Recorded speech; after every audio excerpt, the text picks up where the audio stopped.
ನನಗೆ ಒಬ್ರು ಮೆಸೇಜ್ ಮಾಡಿದ್ರು, ಟ್ರೇಡಿಂಗಲ್ಲಿ ನನಗೆ 8 ವರ್ಷ ಎಕ್ಸ್ಪೀರಿಯನ್ಸ್ ಇದೆ, ಆದರೂ ನಾನು ಲಾಸ್ ಆಗ್ತಾ ಇದ್ದೀನಿ. ಲಾಸ್ ಯಾಕೆ ಆಗ್ತದೆ ಗೊತ್ತಾ? ಮಾಡಿರೋ ತಪ್ಪನೇ ಪದೇ ಮಾಡ್ತಾ ಇದ್ರೆ ಲಾಸ್ ಆಗಿ ಆಗುತ್ತೆ. ಓಕೆನಾ?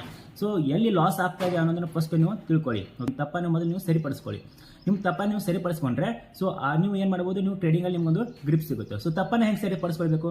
ತಪ್ಪನ್ನು ಸರಿಪಡಿಸ್ಕೊಳ್ಬೇಕಂದ್ರೆ ರೆಗ್ಯುಲರ್ ಅದು ಯಾರೇ ಆಗಿರಿ, ನಾನಂತೂ ಮೇಂಟೈನ್ ಮಾಡ್ತೀನಿ ಟ್ರೇಡಿಂಗ್ ಜರ್ನಲ್. ಓಕೆನಾ? ಟ್ರೇಡಿಂಗ್ ಜರ್ನಲ್ ಮೇಂಟೈನ್ ಮಾಡಿ. ಟ್ರೇಡಿಂಗ್ ಜರ್ನಲ್ ತುಂಬ ಯೂಸ್ ಆಗುತ್ತೆ. ನೀವು ಇವತ್ತು ಟ್ರೇಡ್ನ ತೊಗೊಂಡಿದ್ದೀರಾ, ಟ್ರೇಡ್ನ ತೊಗೊಂಡಾದ್ಮೇಲೆ ಆ ಟ್ರೇಡ್ ತೊಗೊಳ್ಳಿಕ್ಕೆ ಲಾಜಿಕ್ ಇರಬೇಕು. ಏನು ಲಾಜಿಕ್ಕು?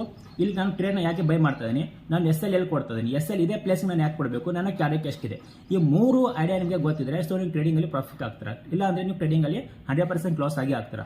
ಮತ್ತೆ ಎಕ್ಸ್ಪೀರಿಯನ್ಸ್ ನಂಗೆ ಇದೆ, ಎಕ್ಸ್ಪೀರಿಯನ್ಸ್ ಇದೆ ಅನ್ಬೇಕು ಆಗಲ್ಲ. ಎಕ್ಸ್ಪೀರಿಯನ್ಸ್ ಇದೆ, ಓಕೆ, ಒಳ್ಳೇದೇ, ಆದರೆ ಅದರ ತಕ್ಕಂತೆ ನಾವು ಡೇ ಬೈ ಡೇ ಅಪ್ಲೈ ಕೂಡ ಆಗಬೇಕು. So day by day apply ಆಗಲಿಲ್ಲ ಅಂದರೆ ಎಕ್ಸ್ಪೀರಿಯನ್ಸ್ ಇದು ಏನು ಯೂಸ್ ಇಲ್ಲ. ಎಕ್ಸ್ಪೀರಿಯನ್ಸ್ ಎಲ್ಲಿ ವರ್ಕ್ ಆಗುತ್ತೆ? ಎಕ್ಸ್ಪೀರಿಯನ್ಸ್ ವರ್ಕ್ ಆಗುತ್ತೆ ಒಂದು IT ಕಂಪ್ನಿಯಲ್ಲಿ, ಒಂದು ಪ್ರೈವೇಟ್ ಕಂಪ್ನಿಯಲ್ಲಿ.